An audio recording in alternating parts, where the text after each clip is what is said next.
नमस्कार, मैं कुमारी आकांक्षा राय आप सभी के समक्ष हाजिर हूँ कुछ ऐसे मुद्दों को लेकर जो कि भारत में 2, 3, 4 महीने बहुत ही वाइब्रेंट फॉर्म में रहने वाले हैं। वो कैसे मुद्दे हैं और क्या है उसके बारे में जानते हैं। तरवा सभी के मालूम हुई कि 17 मार्च 2024 यानी कि काल election commission of India Lok Sabha election का पूरा शेड्यूल जारी करने जा रहा है। शेड्यूल का मतलब कि किस तारीख को कहां पे कितने चरण में लोकसभा के चुनाव होंगे और किए जाएंगे। ये शेड्यूल पारंपरिक तौर पे 5 दिन डिले से जारी हो रहा है और इसका कारण है कि हमारे जो 2 इलेक्शन कमिश्नर थे वो अब तक अपॉइंट नहीं किए गए थे।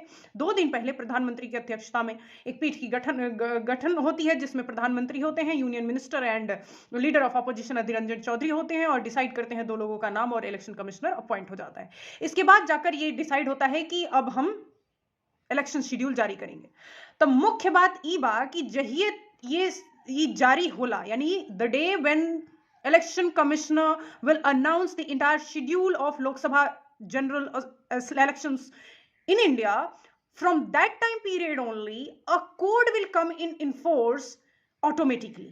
एक ऐसा कोड है जो कि ऑटोमेटिक इन्फोर्स हो जाता है, उसका नाम है MCC यानी model code of conduct. Law के विद्यार्थी के अलावा भारत का हर एक नागरिक इस बात को जानना चाहिए कि मॉडल कोड ऑफ कंडक्ट क्या है और इसे क्यों उस दिन से लेकर चुनाव के आखिरी दिन तक लागू रखा जाता है। तो मॉडल कोड ऑफ कंडक्ट के नाम से ही आपको पता चल रहा होगा कि ऐसा कोई कोड जो किसी के कंडक्ट को रेगुलेट कर रहा हो, और वो किसका कंडक्ट, किसी कैंडिडेट का, किसी पॉलिटिकल पार्टी का जो चुनाव लड़ने जा रहा हो या चुनाव लड़वा रहा हो। So, ये conduct model code of conduct is a set of guidelines issued by Election Commission of India immediately after announcement of the election, either of General Assembly election or general election, that is Lok Sabha and Rajya Sabha. ये guidelines, mark my words, these guidelines are not legally enforceable. ये एक तरीके से discretionary होते हैं और this guidelines are issued to follow those basic conduct but they are not legally enforceable into the court of law. यही इसका सबसे बड़ा ड्रॉबैक भी है। तो आप ये बात समझे कि मॉडल कोड ऑफ कंडक्ट जैसे कि लोकसभा इलेक्शन होने जा रहा है तो ये पूरे देश में, पूरे भारत की टेरिटरी में लागू होगा इस वक्त। वहीं अगर किसी पर्टिकुलर स्टेट में election, general legislative assembly elections होते तो पर्टिकुलर स्टेट के टेरिटरी तक ही लागू होता। और लोकसभा इलेक्शन में ये मॉडल कोड ऑफ कंडक्ट पूरे देश में अप्लाई होने जा रहा है। किस दिन से? 17 मार्च से लेकर एंड जिस दिन लास्ट फेज का इलेक्शन हो रहा होगा उस दिन तक ये model code of conduct enforce रहेगा पूरे देश में। ये क्या क्या कवर करता है?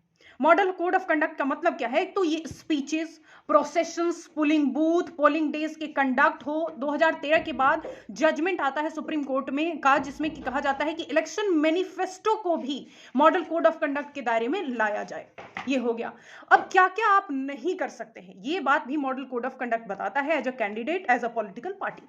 पहली बात, सरकार नई नवेली प्रोजेक्ट लेकर नहीं आएगी। तो ये बेशक शादियों का सीजन चल रहा हो मगर नई नवेली दुल्हन किसी प्रोजेक्ट और पॉलिसी के फॉर्म में सरकार नहीं ला सकती है। दूसरी, क्योंकि ये सरकार इंटरिम गवर्नमेंट के तौर पे काम करती है दैट टाइम पीरियड में, इस वजह से वो लुभावने हो सकते हैं। इस वजह से सरकारी खर्चे पे मौज न उड़ाइएगा। ये भी है कि अपना प्रचार तंत्र हेलीकॉप्टर लेकर, सेना का हेलीकॉप्टर का इस्तेमाल हो गया या किसी भी चीज का वो आप नहीं कर सकते चुनावी प्रचार के लिए। नई भर्तियां आप नहीं निकाल सकते, रिक्रूटमेंट नहीं होगा। अपोजिट पार्टी के कैंडिडेट के रोड शो में या उसके प्रोसेशन में आप किसी तरह से दखल नहीं डालेंगे। Election campaign, road show, general public को किसी तरह से डिस्टर्ब नहीं करना चाहिए। बिना लोकल एडमिनिस्ट्रेशन के परमिशन के आप ना मीटिंग कर सकते हैं, ना प्रोसेशन, ना रैली निकाल सकते हैं।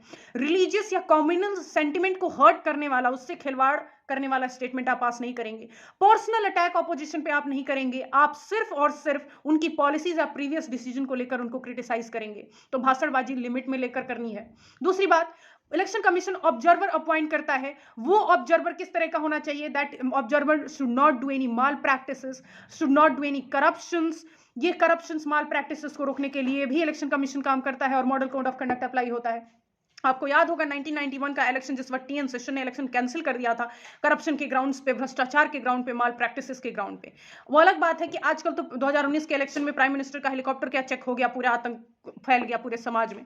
तो ये जो विष कन्याएं हैं जो आ रही हैं बड़े बड़े ओपिनियन पोल लेकर, बहुत बड़ी बड़ी बातें कहते हुए चैनल पे हाजिर हो जाती हैं सुबह शाम, इन विष कन्याओं से जरा बच के रहिएगा। और जो नाग और सपोले बनकर टीवी पे आ जाते हैं, जो तिहाड़ी लाल हैं या फिर देवगन साहब हैं, तो इन लोगों से भी जरा बच के रहिएगा। इनके सेंटिमेंट से, इनकी अपनी भावनाएं टीवी पे निकल जाती हैं। तो B rational, be logical. Election का माहौल है, कुछ ऐसा ना हो कि खून खराबा हो। धन्यवाद।